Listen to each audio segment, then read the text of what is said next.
नमस्कार दोस्तों, मैं हूं कंचन। आप सभी का हमारे चैनल में स्वागत है। मैं आज आप लोगों को हरतालिका तीज व्रत के बारे में बताने जा रही हूं। 2022 में हरतालिका तीज व्रत कब है और इसे कैसे करते हैं और इसे कौन कौन कर सकता है, इसकी क्या व्रत कथा है। तो चलिए हम लोग जानते हैं हरतालिका तीज व्रत इस साल 2022 में कब है। तो इस वर्ष हरतालिका तीज व्रत 30 अगस्त 2022 को मनाई जाएगी। हरतालिका तीज व्रत भाद्रपद मास के शुक्ल पक्ष की तृतीया तिथि को हस्त नक्षत्र के दिन मनाया जाता है। इस दिन कुमारी और सौभाग्यवती स्त्रियां गौरी शंकर की पूजा करती हैं। विशेषकर उत्तर प्रदेश के पूर्वांचल और बिहार में मनाए जाने वाला यह त्यौहार करवा चौथ से भी कठिन माना जाता है, क्योंकि करवा चौथ में चंद्र देखने के उपरांत संपन्न कर दिया जाता है इस व्रत को। वहीं इस व्रत में पूरे दिन निर्जल व्रत किया जाता है और अगले दिन पूजन के पश्चात ही व्रत को संपन्न किया जाता है। इस व्रत की एक मान्यता और भी है कि इस व्रत को करने वाली स्त्रियां पार्वती माता के समान पति रमन करके शिवलोक को जाती हैं। हरतालिका तीज सौभाग्यवती स्त्रियां अपने सुहाग को अखंड बनाए रखने और अविवाहित युवतियां मन अनुसार वर पाने के लिए हरतालिका तीज का व्रत करती हैं। सर्वप्रथम इस व्रत को माता पार्वती ने भगवान शिव शंकर के लिए रखा था। इस दिन विशेष रूप से गौरी शंकर का पूजन किया जाता है। इस दिन व्रत करने वाली स्त्रियां सूर्योदय से पूर्व ही उठ जाती हैं और नहा धोकर पूरा श्रृंगार करती हैं। पूजन के लिए केले के पत्तों से मंडप बनाकर गौरी शंकर की प्रतिमा स्थापित कर दी जाती है। इसके साथ पार्वती जी को सुह में भजन कीर्तन करते हुए जागरण कर 3 बार आरती की जाती है और शिव पार्वती विवाह की कथा सुनाई जाती है। तो चलिए हम लोग बात करते हैं, सुनते हैं, बोलते हैं हरतालिका तीज व्रत कथा क्या है और इसको सुनने से क्या होता है। एक बार भगवान शिव ने पार्वती जी को उनके पूर्व जन्म का स्मरण कराने के उद्देश्य से इस व्रत के महात्म्य की कथा कही थी। तो चलिए बोलते हैं, जय भोलेनाथ, जय भोले शंकर, जय पार्वती मैया। श्री भोले शंकर बोलते हैं गौरी जी से, हे गौरी, पर्वतराज हिमालय पर स्थित गंगा के तट पर तुमने अपनी बाल्यावस्था में 12 वर्षों तक अधोमुखी होकर घोर तप किया था। इतनी अवधि तुमने अन्न न खाकर पेड़ों के सूखे पत्ते चबाकर व्यतीत किए। माघ की विकराल शीतलता में तुमने निरंतर जल में प्रवेश करके तप किया। बैसाख की जला देने वाली गर्मी में तुमने पंचाग्नि से शरीर को तपाया। सावन की मूसलाधार वर्षा में खुले आसमान के नीचे बिना अन्न जल ग्रहण किए समय व्यतीत किया। तुम्हारे पिता तुम्हारी कष्ट साध्य तपस्या को देखकर बड़े दुखी होते थे, उन्हें बड़ा कलेश होता था। तब एक दिन तुम्हारी तपस्या तथा पिता के कलेश को देखकर नारद जी तुम्हारे घर पधारे। तुम्हारे पिता ने हृदय से अतिथि सत्कार करके उनके आने का कारण पूछा। नारद जी ने कहा, गिरिराज, मैं भगवान विष्णु के भेजने पर यहाँ उपस्थित हुआ हूँ। आपकी कन्या ने बड़ा कठोर तप किया है। इससे प्रसन्न होकर वे आपकी सुपुत्री से विवाह करना चाहते हैं। इस संदर्भ में आपकी राय जानना चाहता हूँ। नारद जी की बात सुनकर गिरिराज गदगद हो उठे। उनके तो जैसे सारे कलेश ही दूर हो गए।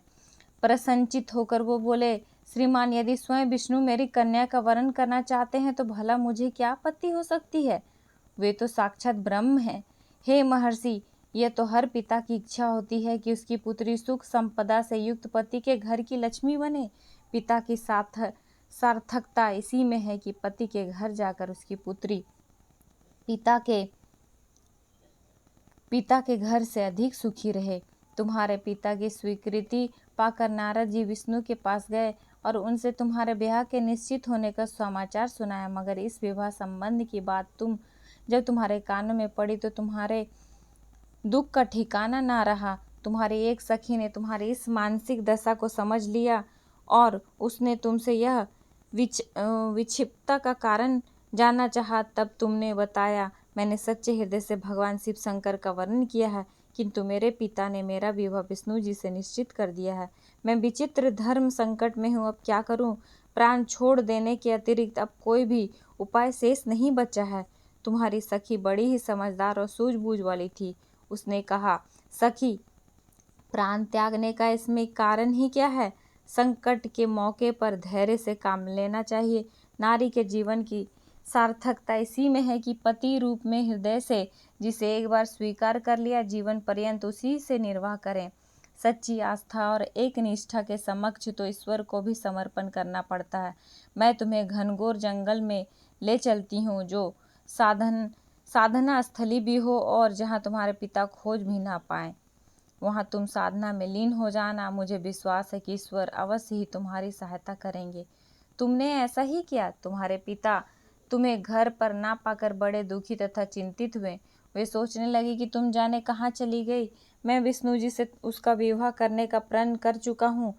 यदि भगवान विष्णु बारात लेकर आ गए और कन्या घर पर ना हुई तो बड़ा अपमान होगा। मैं तो कहीं मुंह दिखाने के योग्य भी नहीं रहूंगा। यही सब सोचकर गिरिराज ने जोर शोर से तुम्हारी खोज शुरू करवा दी। इधर तुम्हारी खोज होती रही और उधर तुम अपनी सखी के साथ नदी के तट पर एक गुफा में मेरी आराधना में लीन थी। भाद्रपद शुक्ल की तृतीया तिथि को हस्त नक्षत्र में उस दिन तुमने रेत के शिवलिंग का निर्माण करके व्रत किया। रात भर मेरी स्तुति के गीत गाकर जागी। तुम्हारी इस कष्ट साध्य तपस्या के प्रभाव से मेरा आसन डोलने लगा। मेरी समाधि टूट गई। मैं तुरंत तुम्हारे समक्ष जा पहुंचा और तुम्हारी तपस्या से प्रसन्न होकर तुमसे वर मांगने के लिए कहा। तब अपनी तपस्या के फलस्वरूप मुझे अपने समक्ष पाकर तुमने कहा, मैं हृदय से आपको पति के रूप में वरण कर चुकी हूँ। यदि आप सचमुच मेरी तपस्या से प्रसन्न होकर आप यहाँ पधारे हैं तो मुझे अपनी अर्धांगिनी के रूप में स्वीकार कर लीजिए। तब मैंने तथास्तु कहकर कैलाश पर्वत पर लौट आया। प्रातः होते ही तुमने पूजा की समस्त सामग्री को नदी में प्रवाहित करके अपनी सहेली सहित व्रत का पारण किया। उसी समय अपने मित्र, बंधु और दरबारियों सहित गिरिराज तुम्हें खोजते खोजते वहां जा पहुंचे और तुम्हारी इस कष्ट साध्य तपस्या का कारण तथा उद्देश्य पूछा। उस समय तुम्हारी दशा को देखकर गिरिराज अत्यधिक दुखी हुए और पीड़ा के कारण उनकी आंखों में आंसू उमड़ आए। तुमने उनके आंसू पोंछते विनम्र स्वर में कहा, पिताजी, मैंने अपने जीवन का अधिकांश समय कठोर तपस्या में बिताया है। मेरी इस तपस्या का उद्देश्य केवल यही था कि मैं महादेव को पति के रूप में पाना चाहती थी। आज मैं अपनी तपस्या की कसौटी पर खरी उतर चुकी हूँ। आप क्योंकि विष्णु जी से मेरा विवाह करने का निर्णय ले चुके थे, इसलिए मैं अपने आराध्य की खोज में घर छोड़कर चली आई। अब मैं आपके साथ इसी शर्त पर जाऊंगी कि आप मेरा विवाह विष्णु जी से ना करके महादेव जी से करेंगे। गिरिराज मान गए और तुम्हें घर ले आए। कुछ समय के पश्चात शास्त्रोक्त विधि विधान पूर्वक उन्होंने हम दोनों को विवाह सूत्र में बांध दिया। हे पार्वती, भाद्रपद की शुक्ल तृतीया को तुमने मेरी आराधना करके जो व्रत किया था, उसी के फलस्वरूप मेरा तुमसे विवाह हो सका। इसका महत्व यह है कि मैं इस व्रत को करने वाली कुमारियों को मनवांछित फल देता हूँ, इसलिए सौभाग्य की इच्छा करने वाली प्रत्येक युवती को यह व्रत पूरी एक निष्ठा तथा आस्था से करना चाहिए। इस तरह से ये कथा समाप्त होती है और हरतालिका तीज व्रत दूसरे दिन फिर उठकर व्रत का पूजा के पश्चात व्रत का पारण करते हैं। इस तरह से हरतालिका तीज व्रत समाप्त होता है। बोले गौरी शंकर की जय हो। हर हर महादेव। ओम नमः शिवाय।